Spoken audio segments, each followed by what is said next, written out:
Hello, fellow YouTubers, this is Utah Moses, here for the month of October, the best time for binge drinking and horror movies. And so, the first one I'm going to review to you is Insidious. About a family who just moved into a new home and starts finding out that weird supernatural stuff is happening in the house, and then one of the sons slip into a coma. And so they seek out help from a couple of paranormal experts that explains the situation that the house isn't haunted, but the son is. And so they try to save his son's soul so that they can bring him back from the world that he's trapped in, known as the Further. Why don't they just call it the other side like Poltergeist does? Anyways, Insidious is one of those horror movies that people are saying is what actually scared them. But really, to me, Insidious is just another one of those average horror movies that provides a few jump scares there and some scenes of real horror over there. But you think that was scary? You should check out the truck driver scene from Pee-wee's Big Adventure. This. For actors, we have Patrick Wilson, best known for his role as Night Owl in Watchmen, and Rose Byrne, who plays the parents, and I thought they did a decent job playing scared in the parts, though Rose Byrne more than Wilson because, well, naturally for these horror movies, the female characters are written to be much more squeamish. You also have Barbara Hershey, who plays Wilson's mother, and I thought she had some good film presence in her part. And Lynn Shay plays the paranormal expert, and if you don't know who I'm talking about, she played Mary's roommate in There's Something About Mary.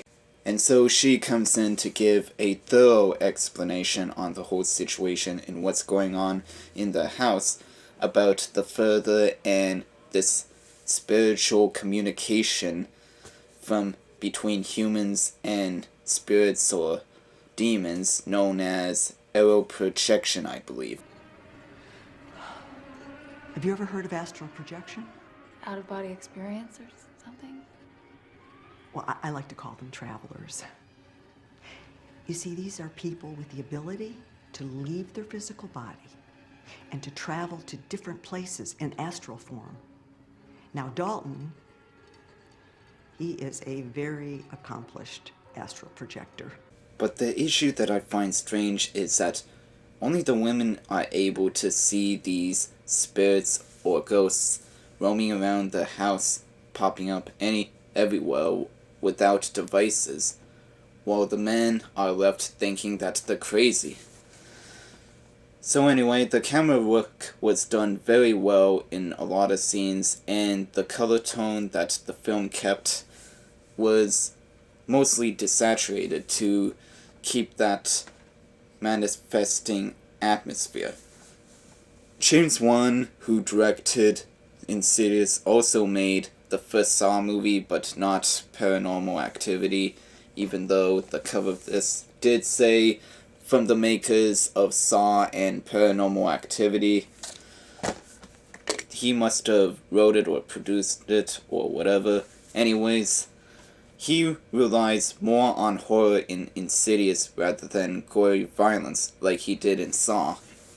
And the one thing that I didn't like about Insidious, and that goes for all the other horror movies, is that they use music to really elevate the suspenseful scenes of the scares that will yet to come.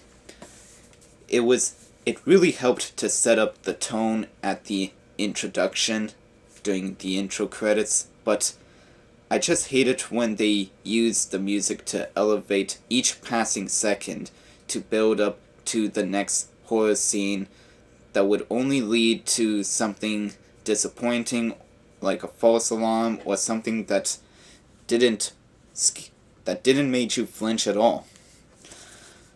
But the climax near the end when Patrick Wilson goes into the Further seeing that part of it, it's like Beetlejuice and Inland Empire smashed together, and we get the residents from hell. Like, we see a home that demons would actually live in.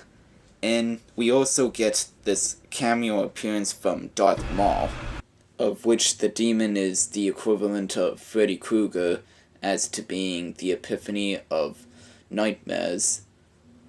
So, to be honest, I thought the commercials to Insidious were a lot more scarier than the movie itself. It is still an interesting horror movie to watch and has a well-developed story behind it. It's not an original story, but people will still enjoy it for what it is, as being one of those fad horror movies. It's better than Paranormal Activity and Saw, but I could name several others that are probably better. So, you decide if you want to give it a watch or not. Out of 5, I give it 3.5 out of 5. Alright? It's an okay horror movie. Now, on to the special features. This is the Blu-ray copy, and like the DVD, it has some stuff, like Horror 101, the exclusive seminar, on set with Insidious and Insidious entities, and I bet it probably has some trailers and stuff. So, that's all for my review. Rate, comment, and subscribe, and I'll be back later. Until then, this is Utah Moses, signing out.